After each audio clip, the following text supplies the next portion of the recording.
আসসালামু আলাইকুম সম্মানিত ভাই ও বন্ধুরা, যারা যেখান থেকে আমার ভিডিওটি দেখতেছেন, ভালো থাকুন, সুস্থ থাকুন। একটি বিল্ডিংয়ের ডাবল গ্রেড বিম কেন দিতে হয়, সেটি দেওয়ার কারণ কি? আপনি দেখতেছেন এই বিল্ডিংটি 5তলা, ফাউন্ডেশন দেওয়া, 4 রুমের এই বাড়িটি। এখানে বিল্ডিংয়ের হাইট অনেকটাই বেশি হয়ে গেছে, সেটি আপনাদের আমি আগে দেখিয়েছিলাম। যেমনটি যখন আপনার বিল্ডিংয়ের গাইডলগুলো দিয়ে থাকেন, যেটাকে গাইডল বলা হয়, সেটি অবশ্যই আপনারা চিনেন। যেটা চতুর্দিকে দেয়াল করা হয়, সেটা কিন্তু মাটি আটকানোর জন্য, যেটা আপনার মাটি আটকাবেন ফ্লোর পর্যন্ত, সেটাকে গাইডল বলা হয়। এই যে দেখতেছেন গাইডলগুলো গাঁথা হচ্ছে। এই গাইডল যখন আপনার হাইট বেশি হয়ে যাবে, অতিরিক্ত পরিমাণে হয়ে যাবে, তখন কিন্তু মাটি ফেলার পর সেই দেয়ালটি নিচে বসে যেতে পারে, অথবা মাটির প্রেসারে সেটি ফেটে পড়ে যেতে পারে।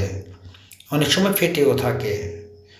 সেই জন্য অনেকেই কিন্তু নিচে একটি গ্রেড বিম দিয়ে থাকে, ওপরে আর দেয় না। মনে রাখবেন, সেটি কিন্তু আপনার অতিরিক্ত মাত্রায় হলে সেটি দেওয়া যাবে না। কেননা যদি আপনি প্রথমেই মাটির সাথে একটি গ্রেড বিম দিয়ে থাকেন, সেখান থেকে যদি আরও 5 ফিট উপরে উঠে যায় হাইট, তাহলে বিল্ডিংয়ের হাইট হয়ে গেল 10 ফিট এবং নিচে রয়ে গেল আরও 5 ফিট, তাহলে 15 ফিট হাইট হয়ে গেল একটি কলমের। একটি পিলার কিন্তু 15 ফিট হাইট হলে সেটি বহন করতে পারে না। সেই জন্য কী করতে হবে, আপনাকে অবশ্যই সেখানে একটি ডাবল বিম ব্যবহার করতে হবে গাঁথনির জন্য, এবং উপরে গিয়ে গ্রেড বিম একটি ব্যবহার করতে হবে। সর্বোচ্চ আপনি একটি গ্রেড বিম থেকে বিল্ডিংয়ের যে হাইট থাকে 10 ফিট, সেখান থেকে হয়তো আপনি 2 ফিট, সর্বোচ্চ আপনি 12 ফিট একটি কলম দিতে পারেন। তার উপরে দিতে গেলে সেখানে লোড বহন করে না, সেটি ইঞ্জিনিয়ারের কথা।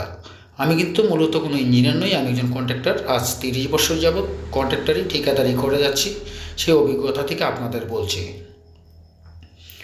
তো সেই জন্যই কিন্তু এই দেয়ালটি গ্যারান্টি দেওয়ার জন্যই এখানে একটি গ্রেড বিম দেওয়া হয়েছে। এটাকে ডাবল গ্রেড বিম বলা হয়, কারণ উপরে আরেকটি বিম হবে, সেটি আপনাদের আমি দেখাবো।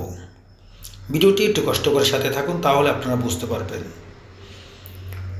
এখানে কিন্তু বিল্ডিংয়ের হাইট অনেক বেশি হয়ে গেছিলো, সেই আলগামাটিতে কিন্তু দেয়ালগুলো করা যায় না। এই যে দেখতেছেন এখানে যে গ্রেড বিমটা আপনাদের দেখালাম, গ্রেড বিমের ওপরে কিন্তু এখানে আবারও সেই গাইডলগুলো করা হচ্ছে, এখানে ব্যালকনির গাঁথনিগুলো করা হচ্ছে।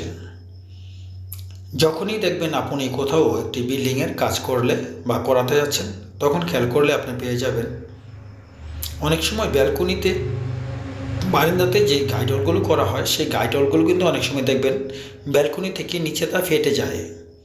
অনেক সময় নিচের সাইডে হলে দেখবেন, আমার চোখের সামনে আমি অনেকবার দেখেছি, অনেকের কাজ দেখেছি, যেমনটি সেটি অন্যের বদনাম করা নয়, সেটি গোসা নেবেন না। আমি দেখেছি বিল্ডিংগুলো প্রেসার দিলে অনেক সময় গাইডলগুলো পড়েও যায়, তাহলে সেই ব্যালকনিও কিন্তু ফেটে যায়।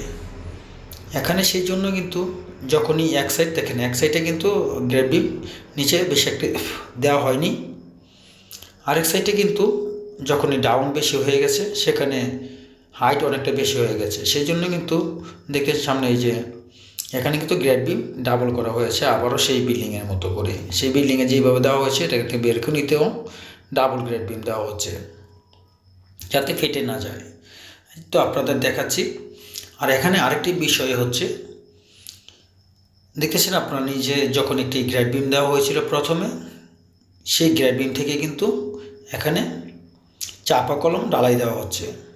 এটি নিয়ে কিন্তু অনেকের একটি দুগ্ধা থেকে যায় যে চাপা কলম ডালাই দেওয়া যায় কি না, নাকি আগে কলম ডালাই দিতে হয়। আপনি যেভাবে করেন করতে পারেন, কিন্তু মনে রাখবেন একটি জিনিস মাথায় রাখতে হবে, যখনই আপনি এই গাইডলগুলো পিলার চাপা ডালাই দিবেন, তখন খেয়াল রাখতে হবে আপনার গিলার কাভারিং ঠিক আছে কি না, এবং সেই রডগুলো কোথাও কোনো ইটের সাথে লেগে আছে কি না। ইটের লেগে থাকলে সেই কিলার কাভারিংয়ে কখনোই চাপা কলম দেওয়া যাবে না। মনে রাখবেন, কিলার কাভারিং অবশ্যই বেশি থাকতে হবে, তাহলে সেখানে চাপা কলম ডালাই দেওয়া যায়, তাতে দেয়ালের মজবুত বেশি হয়। কিন্তু সেটি হয়তো এক এক ইঞ্জিনিয়ার এক এক প্রকার করে থাকে। আমি কিন্তু আগেই বলেছি আপনাদের, আমি আমার নিজের অভিজ্ঞতা থেকে অনেক কিছুই আপনাদের বলে থাকি। যাই হোক, আপনাদেরও সবার কিছু পরামর্শ অবশ্যই চাই। যত কিছুই বলেন যে কাজেরও শেষ নেই, লেখাপড়াও যেমন শেষ নেই, কাজ শেখারও শেষ নেই।